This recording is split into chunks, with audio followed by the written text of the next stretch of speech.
Dr. Iraj Abadian says unions have completely lost their integrity, and Professor Cyril Karabus finally on his way home. I'm Richard Brooks. Pan-African Investment and Research Services economist Dr. Iraj Abadian says unions have completely lost their integrity.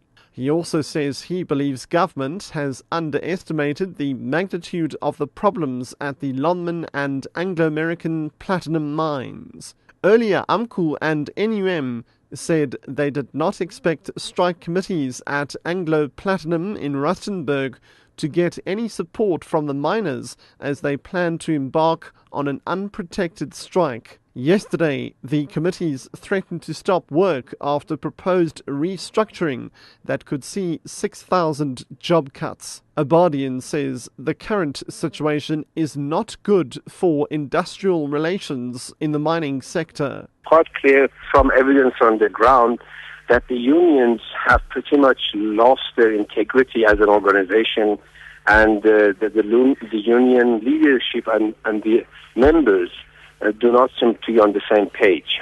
And that, of course, is a very, very unhelpful and potentially dangerous for industrial relations, for the stability of the economy, particularly at a time where the mining sector is going through a very tough time. Science and Technology Minister Derek Hanekom says there's a significant market in the use of hydrogen fuel cell technology. Government is aiming to drive demand for platinum by developing the technology. A memorandum of understanding has been signed between the University of the Western Cape, Coventry University, and hydrogen fuel cell vehicle producer Microcab Industries in the United Kingdom. Hanekom explains. Even Eskom is using some of the hydrogen fuel cells to boost their electricity supply, and network providers are starting to see it as a good source of energy for their signals. Probably the big market will lie eventually in vehicles, because you have to carry the hydrogen with you in cylinders. There isn't the infrastructure available to do that. You can fill your tank anywhere you go. You can charge a battery.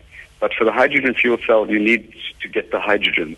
A media briefing is expected to be called early next week to release government's findings of its probe into the alleged unauthorized landing of the Gupta family's private jet. Yesterday, government committed to making public the findings. The landing took place about 2 weeks ago when nearly 200 passengers arrived at the Waterkloof Air Force Base in Pretoria to attend a Gupta family wedding in Sun City. So far, 5 officials in the International Relations, Police and Defence Departments and 11 Tshwane Metro police officers have been suspended for their alleged role in the saga. Pediatric oncologist Professor Cyril Karabus is finally on his way home. His lawyer Michael Bahraim has confirmed that he boarded a flight to Cape Town in the UAE this morning, and he's due to land around midday. 78-year-old Karabus received his travel visa yesterday.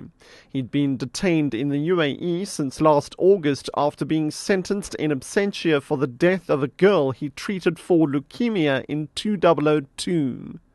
He was later acquitted. Bahraim explains. He's on the aeroplane. We received an SMS from him as he boarded the aeroplane. He was very excited. The bottom line is he's going to land into Cape Town at about 11:45 this morning. All things going well with the flight. It shouldn't be any problems there. The South African embassy in Abu Dhabi made sure that he went through passport control properly, and they accompanied him right through the process, the administrative process at the airport.